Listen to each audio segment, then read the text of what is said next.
Click the links to join the channel here over at SubScribe now over at Odyssey. The various other links got a mailbox as well. So, Alyssa Mercante, the pseudo edgy, safe, kind of punk rockish, as long as you stay within the parameters of what is politically correct. This is like the modern day left is so effing pathetic compared to what they used to be not even that long ago. So this is probably going to be impossible to get monetized because the whole thing is about, I'm going to have to use a lot of euphemisms here, a loose woman and the defamatory issues of how much of a filthy, loose woman she is. Because allegedly she was, it admitted, lady of negotiable affections, depending on how you interpret the phrases she was using to describe herself on her own Twitter, because she's upset when somebody said that she was a good with her mouth type of girl, because when she herself alluded to those kind of comments, as you can see on screen, she meant that she did these kind of acts of apparent interest on live streams, where I guess she was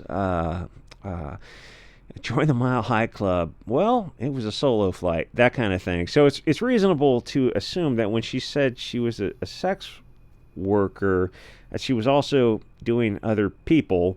I have no idea how any of that works or why someone would get involved in that situation, either from the buyer or the seller perspective, or why we tolerate that as a society. Don't you think, that the prurient interest, the perniciousness, don't you think it should be harder for kids to get a hold of? I'm not even going to the point of saying ban adults from them. It's like, don't you think, maybe it should be harder for kids to get a hold of?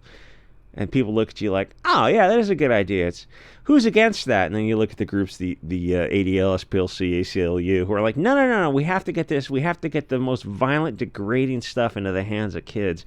And what's funny is you want to know what lack of dogma the left has.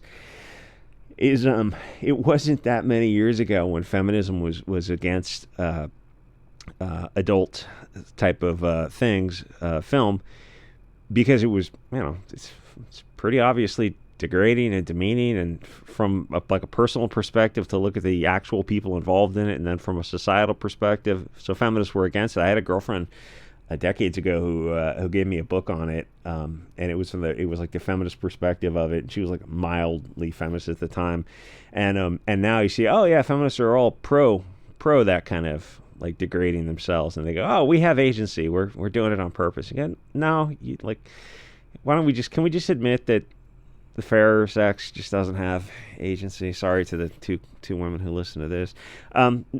Right-wing women, admittedly, are different. Anyway, so she's a girl at Kotaku who is oh so random punk rock with 90s tattoos, where you've got finger tats, that you're just super cool, or a person who's kind of locked into childhood looking for attention.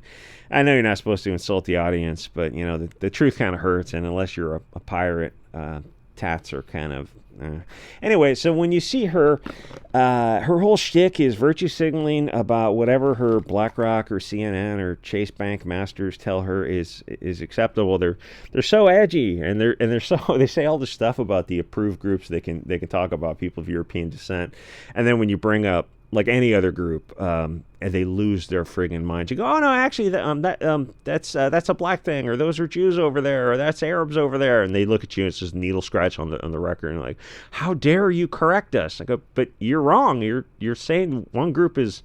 It's like when they learn the most depressed and marginalized religion on earth is Christians, actually, because of large-scale Malaman-say activities from other groups, and they didn't know that. It's like, yeah, how come you don't know that? Anyway, so the raging for the machine crowd, who hate the people of the light, you and I, but will never look at any kind of real issues of I don't know, Detroit or something. Everything is kind of performative with them, and they're very happy to loudly virtue signal, and then when you simply give them facts, it's like all they have is emotion. So she was involved in spurging out over Sweet Baby and Sweet Baby Detected. Sweet Baby is a Soros type of Frankfurt School propaganda company where video game companies hire the dumbest people on earth to make their games worse.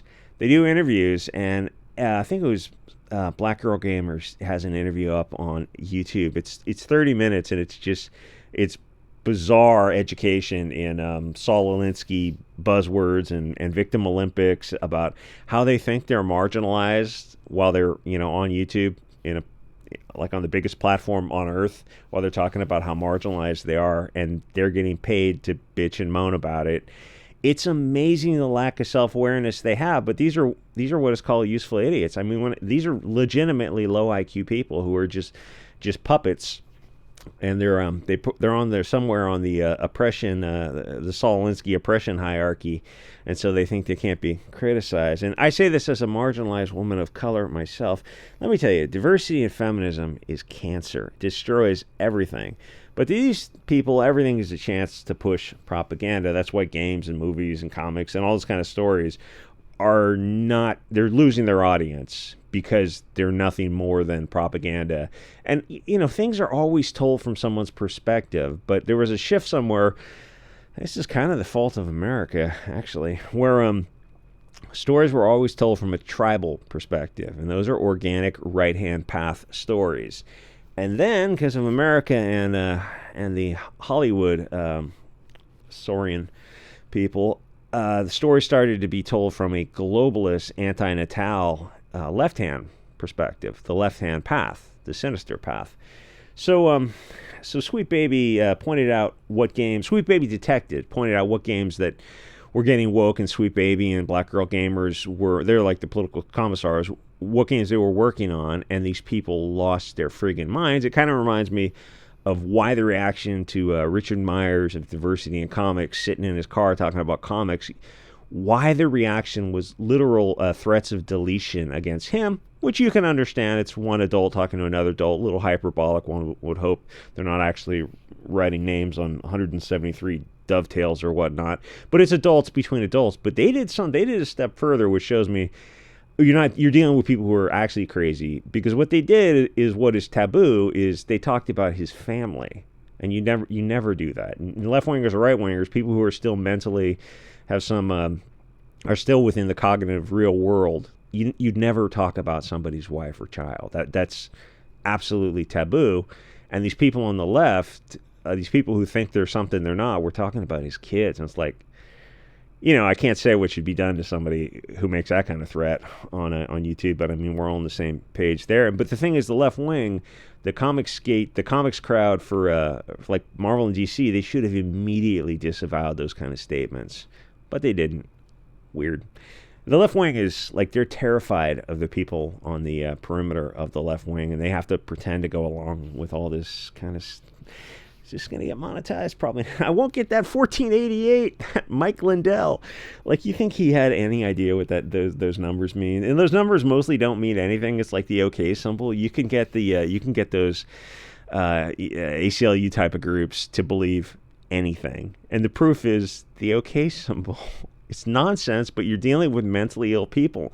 And most normies don't understand that sociopaths run the groups that control the narratives, ADL, SPLC, ACLU. They're run by sociopaths. Not using that word as a hyperbolic insult. Literally, people who are mentally ill control these industries, and people just don't think it's possible to get large groups of people together controlled by actually insane people. It's like, yeah, drink the Kool-Aid. No, literally, there's a group that drank the Kool-Aid. It's like, it happens all the time. Look at Disney. Anyway, you'd think these people would be proud of the folks, spelled with an X, knowing the games that were woke, and they were not happy about that. It's like, but you're making woke games, so doesn't your audience want woke games? No, we need to keep it secret from them.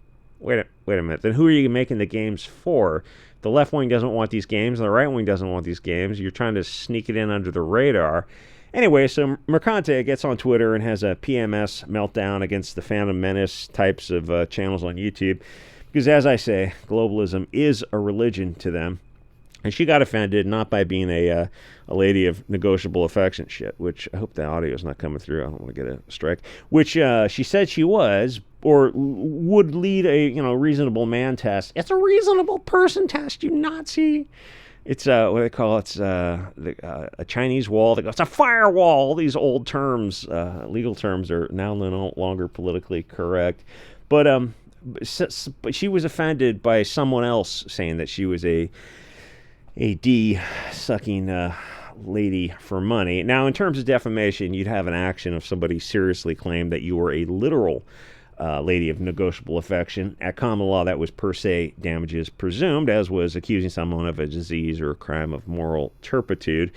But the issue is, and she's not playing with a full deck. That's sure she's wearing DM'd my wife. She was talking to somebody's wife, the Grums guy who does video games or something. She's really not playing with a full deck. As if you read her Twitter and you see the things she's involved in, she's like, how do these people get hired in advance? It's like, well, you're dealing with a lot of mentally ill people in these industries of these political commissars industries. I mean, it's kind of the point, like, well, if you have a society that has political commissars that take video games and make them politically correct, then it's so far out of whack that are you going to vote a solution? No, I don't think you are. So the issue is she admitted on her Twitter that she said she was some sort of sex worker, and the truth is an absolute defense to defamation, and the reasonable person would be confused with the issue that she said she's a one of those people, but she claims not to have performed some of these acts for money. The thing is kind of a confusing back and forth where she might have been kidding about her filthy, whorish ways, or he might not have meant that she was a literal de-sucking whore, just kind of a figurative spiritual one, a vampire, so to speak. In short, no, there's no cause for action in defamation in a situation with someone who is an admitted loose woman, because the issue is truth and damage to reputation. And if she was a sex worker already, then I'm not sure to what extent her reputation could further be damaged by saying that she was also an oral one, which is I think what he accused her of doing. It's kind of like defaming Stalin. It's a small injury when you're already someone who sells themselves for adult prurient interest type of thing. So the reasonable person would be confused over the degree of slut she may be and not think that her reputation was injured because it's already so injured by her joking about her being a prostitute. The other interesting thing is, why does she care if somebody called her a D-sucker if she admitted to being a sex worker in the first place? Like, why is she putting money into paying a lawyer to write a letter? It just seems like a massive waste of money. Like, none of this is adding up because the odds of a successful win are so small. And then the other reality is, like, is the defendant judgment proof? This guy has got a very small website and a small YouTube channel. I don't know. But also, why would you bring attention to something that is, like, this guy, she's involved with Melanie Mack, who's got a channel on Rumble, Odyssey, YouTube, and Vera Dark or something, who does the same kind of pop culture stuff, and then this JT guy, Smash JT. So these are, relatively small YouTube stuff, like Comiskey Phantom Menace type of channels. There's the dissemination, propagation of the defamation, but it's like if you're bringing further attention to it, if you just ignored it, it would go away. But she seems to, the thing with Kotaku is, like, they're talking about pop culture and video games, so that should be your thing. And now they're like, oh, our stuff is not selling, we're going to have to make video game guides. And they got mad at that. But she's kind of making herself the story. And the thing is, yes, she and her back and forth with all these people is more interesting. This kind of internet blood sports, which used to be popular back in the Andy Worski days when YouTube had a lot more of a Bolivian marching powder and whiskey involved with these kind of live streams. And they were a lot more fun a few years ago. The YouTube live streams now are just totally just deballed, pretty much. But the thing is, like, why would you bring attention to something if you just ignore it and let it go? And the thing is, if the case goes forward, then her entire social media history has to be examined, even the things she deleted, because they're not deleted from Twitter's hardware. But what happens is she's willing to pay for a lawyer, or maybe blow him for the gig, jokes, and then she hopes that the guy gets scared and apologizes for the comment. The only thing I would do is, if I said that she blew people for money, I would just retract that one statement, because if I didn't have a basis in fact for saying she performed that specific act, well then why would I say it? when it's more likely that her lawyers are actually the ones probably blowing dick for money, and that actually is a defamatory statement of fact. But in context, I'm obviously kidding, and the audience wouldn't take me seriously because lawyers seem like they're more the anal types anyway. Anyway, to be fair, Mercante does seem like she'd be a really adventurous and a lot of fun. But unfortunately, she also seems legitimately mentally ill, and never stick your dick in crazy is really something you got to learn. Like, just go the other way when you see people like this. I think she's getting married. She blocked me on Twitter for some reason, but I think she's getting married to some guy. It's like, ooh, buddy. I feel bad for that guy. I'm sure he's what was that video of the some nut job soy boy liberal and his girlfriend, and they're on the street, and there's some man who's breaking car windows or something.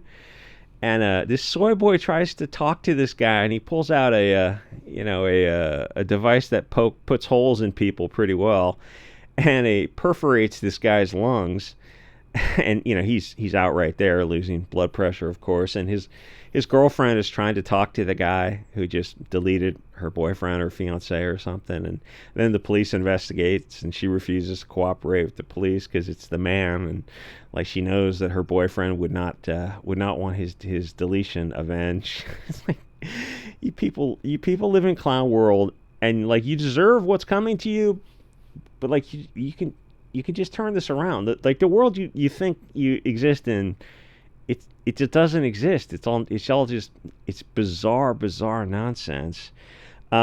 Anyway, she is crazy, but there's a lot of people on the left wing that are actually mentally ill.